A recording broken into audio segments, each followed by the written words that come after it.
이촌동 한강맨션은 어떻게 보시나요? 그러니까 제가 이제 기본적으로 정비 사업은 엄청나게 멋있는 고급 주거지가 탄생하기 어렵다는 얘기를 많이 하지 않습니까? 근데 그거를 감안해도 한강맨션은 좋아요. 좋습니다. 이 얘기를 하면서 제가 또 하고 싶은 얘기가 이제 서울 부동산 시장 3대 허상이라고 제가 그냥 이거를 농담식으로 짰는데, 첫 번째가 용산공원이고 두 번째가 국제업무지구고 세 번째가 압구정이거든요. 결론부터 얘기하면. 그러니까 압구정이 안 좋다는 게 아니에요. 압구정은 좋고 앞으로도 좋을 거야. 근데 너무 이게 압구정이 지어만 지면 우리나라 최고의 주거지가 될 거라는 이런 거는 과한 거예요. 허상입니다. 그건 허상이에요. 그냥 최고의 고급 주거지가 되는 거는 입지만으로 되는 게 아니에요. 압구정은 그게 이제 단지가 너무 크고 소유자가 너무 많고 이런 것 때문에 어려운 점이 있는 게 팩트입니다. 지어만 지면 우리나라 최고의 고급 주거지가 되겠지, 이게 반영이 돼 있어요. 근데 한강맨션은, 물론 한강맨션도 엄청나게 비싼 재건축 단지지만 그 정도로 반영이 되어 있진 않아요. 그러니까 그 허상이 껴있진 않아.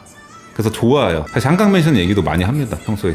근데 또 3대 허상 중에 국제업무지구랑 이제 용산공원 얘기를 한 게 뭐냐면, 용산공원 얘기는 사실 제가 지난번에 뭐 라방에서도 몇 번 얘기했어요. 그러니까 이 용산공원이라는 거의 배경이 지금 뭐냐면, 서울 한가운데 100만 평이라는 땅이 그냥 비어버린 공석이 돼버린 거예요. 그러니까 이거를 정하기가 어렵지. 정치인들이 정해줘가지고 끌고 가야 되는 건데, 그래서 제가 그때 했던 얘기가, 이거는 거의 박정희 대통령급 지도자가 나와가지고 멱살 잡고 끌고 가도 될까 말까인데, 아무튼 결론은 근데 공원이 돼야 되는 게 맞아요. 공원으로 가야 됩니다. 옛날에 우리 그 센트럴파크 관련된 그 얘기 중에도, 아니 그 100만 평 되는 땅에 뭐 아깝게 공원을 짓냐 이런 얘기 했는데, 여기에 공원을 안 지으면은 100년 후에는 이만한 정신병원을 만들어야 될 수도 있다, 뭐 이런 얘기가 있어요. 아무튼 이제 그런 차원에서 오히려 서울이 잘 되려면 그냥 공원이 돼야 되는 게 맞는데, 그게 쉽지 않은 거예요. 그거를 멱살 잡고 끌고 가기가. 그래서 결국은 공원이 되는 쪽으로 갈 건데, 지금 우리가 생각하는 것처럼 이걸 우리가 서울숲처럼 누리려면은 이게 뭐 단순히 3, 4년 안에 누릴 수 있는 그런 상황이 아니에요, 용산공원은. 그래서 허상이라고 하는 겁니다. 이거를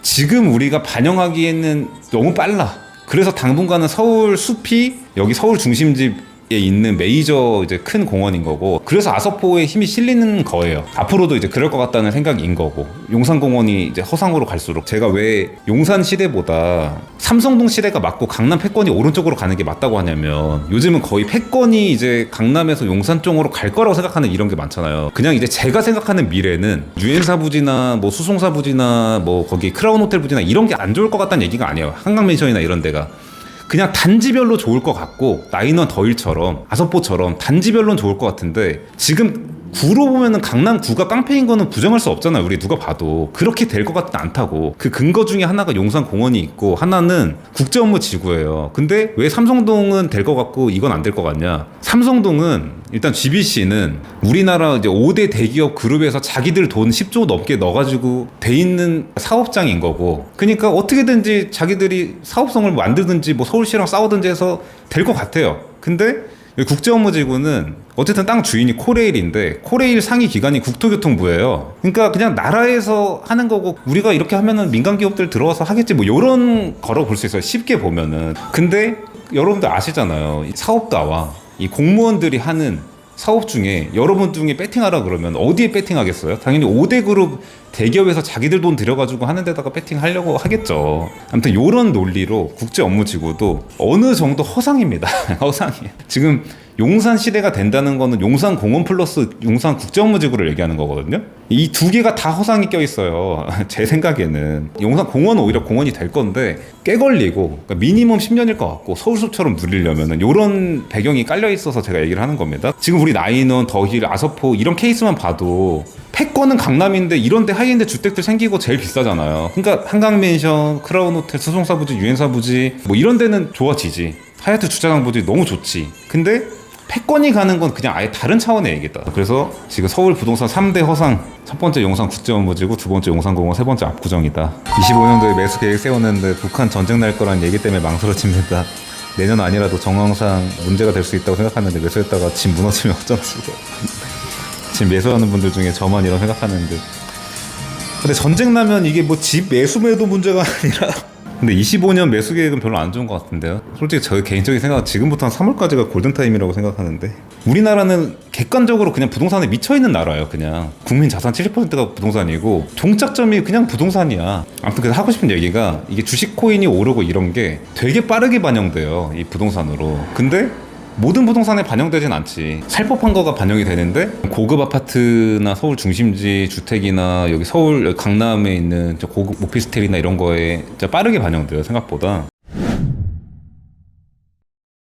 이거는 저도 얘기 많이 하고 사실은 젊은 성공한 수혜층들도 얘기 많이 하는 내용인데, 그러니까 대표적으로 나이노 아소포 급이거나 이제 그 이상 이런 애들은 솔직히 지금 전쟁 나지 않는 이상 안 빠질 것 같다고, 진짜. 왜냐면 내년 경기가 예를 들면 어렵다. 그래도 이 수요층들이 너무 부자야. 그러니까 분양받은 사람들 중엔 아닐 수 있어요, 진짜.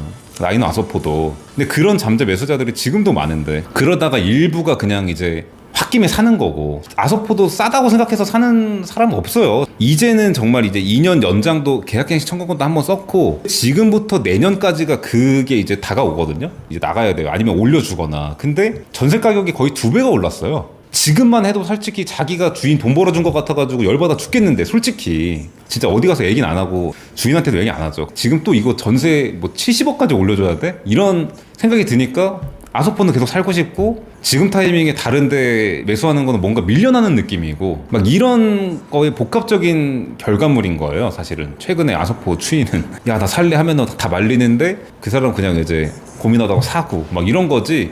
메리트 있는데 이러고 사는 건 아닌 거죠. 그러니까 사실은 그러니까 거주용인 거지. 근데 거주용이지만 그래도 앞으로 떨어질 거라 생각하고 사는 건 아니고 오를 거라는 생각은 있는데, 사실 이게 현금 100몇십억 넣는데 투자적으로 좋다고 보기는 어렵잖아요. 제가 최근에 전통 부자들이 이제 관심은 갖는데 아직 메이저 수요가 아니라고 하는 이유 중에 인식의 문제도 있긴 있는데, 그걸 떠나서 애초에 이 층은 그런 젊은 부자들하고 셈법이 달라요. 그냥 셈법이. 사업하는 사람들 머릿속에는 200억짜리 주택을 살려 그러면 와, 저걸 어떻게 사냐 이런 얘기를 나오는 이유가, 법인에서 400억을 벌어야 거기서 개인으로 200억 소득세 내고 가져와가지고 그걸로 사는 건데, 왜냐면 지금 출처 없는 돈으로 주택 못 사잖아요. 400억 벌어가지고 법인 명의로 건물 사면 1000억도 사는데 투자적으로 비교가 안 되죠. 이건 아무리 하이엔드 주택이 좋다고 해도. 근데 사실 어차피 집 하나는 사야 되니까 최근에는 사실 그럴 거면 제일 좋은 거 사자 이런 게 있잖아요. 그런 게 더 오르기도 하니까. 그래서 이제 물론 넘어올 수는 있는데 어쨌든 이런 셈법이에요. 그래서 어려워, 그 이제 전통의 부자는. 근데 우리 코인 부자, 주식 부자 이런 금융 투자자들이나 초기 스타트업에서 떡상한 분들이 있어요. 이런 분들은 저도 이거를 사실 궁금해가지고 막 같이 소주 먹고 막 이러면서 저도 이제 나름 알아낸단 말이에요. 이게 어떻게 가능할까? 왜냐면은 1000억 넘게 있는 그런 법인 사업자 이런 사람들도 이거 200억짜리 진짜 못 사는데, 근데 아무리 성공한 젊은 사업가라고 해도 누적 매출이 몇 천억이고 이런 게 아니라 뭐 1000억이 조금 안 되고 이런 상황인데 어떻게 사지? 이건데 그걸 이제 들어보니까 뭐가 있냐면, 요즘 나라에서 하도 이제 청년 창업 이런 거를 이제 밀어주는 게 많다 보니까 초기에 개인 소득세 5년 면제 뭐 이런 게 있어요. 스타트업 중에 그 5년 안에 떡상한 회사들이 있잖아요. 5년 안에. 그러니까 예를 들면 이거더라고. 과밀억제권역 아니면 반 면제고, 밖에다가 사업체를 내면은 개인 사업자 소득세 5년간 면제예요. 그러니까 그냥 한 300억 벌면은 200억 그냥 살 수 있는 거예요. 그냥 면제니까. 근데 이게 세금을 반 내야 되면 진짜 아깝거든요. 이게 법인 사업자들은. 금융 투자자들이 그래서 메이저 수요인 이유인 거고, 거기 플러스 스타트업들 대표들이 많이 사는 이유가 여기까지고, 더 나아가면은 떡상한 스타트업의 뭐 창립 멤버 이런 사람들은 어차피 그 회사가 내 것도 아니고 그냥 지분의 일부를 갖고 있는 거잖아요. 근데 내 주식 가치가 올라서 몇백억이 되고 막 이런 상황인 거니까, 이런 분들 같은 경우에는 그냥 어차피 개인으로 사니까 이런 분들 정도까지가 이제 메이저 수요. 그리고 제가 하려고 했던 얘기 중에 지난 라방을 그 편집 과정에서 좀 보다 보니까 질문 대답 못한 것 중에 아크로 삼성 질문이 있었어요. 근데 제가 대답을 안 했더라고. 아크로 삼성 어떻게 보냐. 결론은 그때 청담 르엘하고 아크로 삼성 중에 청담 르엘이라고 하고 끝냈거든요, 그냥. 근데 그거의 배경이 뭐가 있냐면은, 그러니까 질문의 의도가 뭔지 알아. 거기가 이제 대형 위주고, 네가 대형 위주가 좋다며, 그 평형 구성이 대형 위주로 돼 있는 게 좋다며, 이런 배경으로 이제 질문을 한 걸 거란 말이에요. 근데 아크로 삼성이 이제 어떤 느낌이냐면은, 예를 들면 우리나라에서는 사실은 대형만 있는 고급 주택만 좋은 게 아니라 먼베일리 아리팍 같은 것도 여러분들 아시겠지만 잘 올라요. 대단지 일반 아파트, 그러니까 뭐 25평도 있고 34평도 있고 60평도 있고 70평도 있고 이런 것도 잘 오른다고. 근데 예를 들면 1:1 재건축 성공 사례라고 알려져 있는 첼리투스 같은 거, 여러분들 솔직히 다 매니아시니까 아시겠지만 첼리투스가 투자적으로 성공한 사례라고 보기는 어렵죠. 1:1 재건축 성공 사례 맞지만. 그러니까 아크로 삼성은 씁쓸하지만 그 대형 평수 위주로 1대1 재건축한 거는 좋은 발상은 맞는데 아싸리 대단지 일반 아파트도 아니고 1000세대 넘는 이런 대단지 아파트도 아니고 60평 이상 이런 있는 고급 아파트도 아닌 거예요. 주력이 40평이고 뭐 35평이고 이래요. 그러니까 엄청나게 대형도 아닌 거예요. 부자들이 갈 만한 대상은 안 되는 거죠. 그럴 거면은 그냥 1000세대 넘게 있는 일반 청담 르엘이 좋다고 한 요런 논리였습니다. 요런 논리.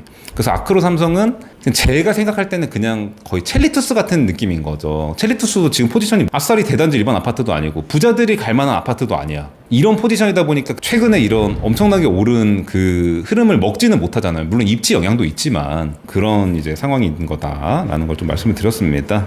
브라이튼 여의도 한강뷰 전망 어떻게 보시나요? 좋습니다. 그러니까 브라이튼 여의도는 사실 제가 많이 얘기했는데 전성기가 이렇게 고정돼 있다는 게 사실 엄청난 메리트입니다. 이거 사실은 투자적인 관점에서 볼 때 물론 나중에 앞에 재건축 때문에 막히는 건 맞는데 미니멈 10년일 텐데 정말 그냥 진짜 미니멈 10년이죠. 이 브라이튼 여의도 비스무리한 게 여의도에 공급되려면은 미니멈 15년이라는 거예요. 그러니까 가리는 게 10년이라는 거죠. 왜냐면 지어지면서 이제 불편해지는 거니까. 그래서 브라이튼 여의도 한강뷰 좋다. 그리고 뷰도 거의 탑5 안에 들걸요 진짜. 강추리 한강뷰 나오는 거랑 뭐 이런 거. 브라이튼 한남 펜트는 어떤가요? 전매로 많이 나와 있던데. 그러니까 이 브라이튼 한남 펜트가 이게 진짜 그 펜트하우스만 의미하는 게 아니라 이제 그 공동주택을 다 얘기하는 거거든요. 뭐 실평수 30평대 이런 거.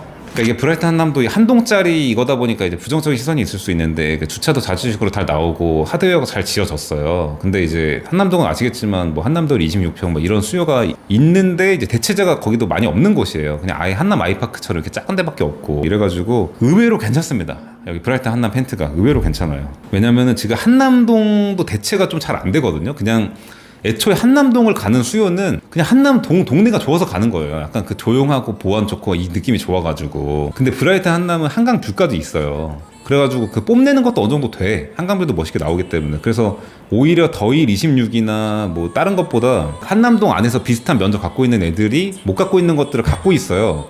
게다가 주차도 괜찮아 여기는. 물론 뭐 한남 더힐처럼 대단지 아파트 같은 그런 편의성까지는 못 나와도 그렇기 때문에 괜찮다. 한남 뉴타운 반포 대비 얼마나 갈 것 같으신가요? 한남 뉴타운은 그 제가 말하는 대단지 일반 아파트 이제 그거잖아요. 근데 그렇기 때문에 반포 정도 학군이 없어가지고, 그러니까 이제 아예 고급 주택으로 가면 학군이 좀 의미가 없어져요. 그러니까 제가 아서포나 나이너만 봐도 그렇잖아요, 추이가. 근데 그런 대단지 일반 아파트는 학군이 좀 있어야 돼. 애들 키우기 좋은 환경이어야지 오르는 게 맞아요. 지금 주택시장에서 두 가지 섹터가 좋은 거예요. 아예 대형 고급 주택, 아니면 아예 그냥 대단지 일반 아파트 학군 좋은데, 이건데 뉴타운은 다른 인프라는 좋아질 게 맞는데 이제 학군이 반포 정도 안 돼가지고 잘 풀려도 지금 반포의 한 90%가 좀 안 될 것 같아요. 그러니까 잘 풀려도.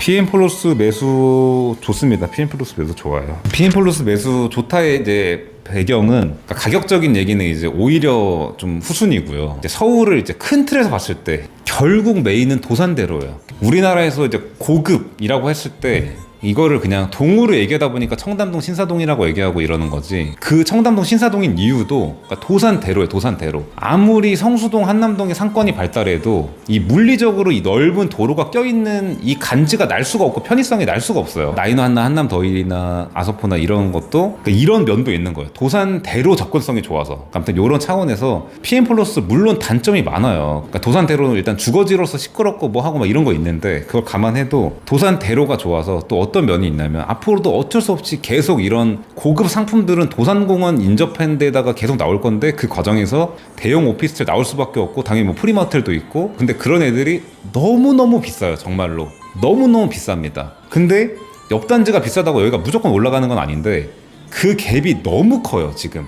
그러니까 뭐 50억 차이 난다 이 정도가 아니에요. 그래가지고 요즘 PM플러스 막 두 개 사가지고 합치고 뭐 이런 시장이에요 지금. 왜냐면 합치면 80평 되는데 그런 오피스텔 강남에 잘 없으니까. 그리고 지금 새로 공급되려고 하는 전용 74평 오피스텔들 저 더페리스만 봐도 막 150억 넘고 이런데 100억 후반이고 펜트는 210억이고 막 이런 상황이니까 그러니까 메리트가 있는 거죠. 그리고 하드웨어는 물론 이제 단지 자체가 크니까 물론 오래됐어도 나쁘진 않은데 내부는 뭐 뜯어 고치면 되고 뭐 이런 관점이라서 나쁘진 않다. 여러분 요 타이밍에서 마무리 해보도록 하겠습니다. 다음에 또 머지않아서 하도록 하겠습니다. 오늘 원래 진짜 정말 짧게 하려고 했는데 2시간 넘게 했네요 지금. 가보겠습니다 여러분.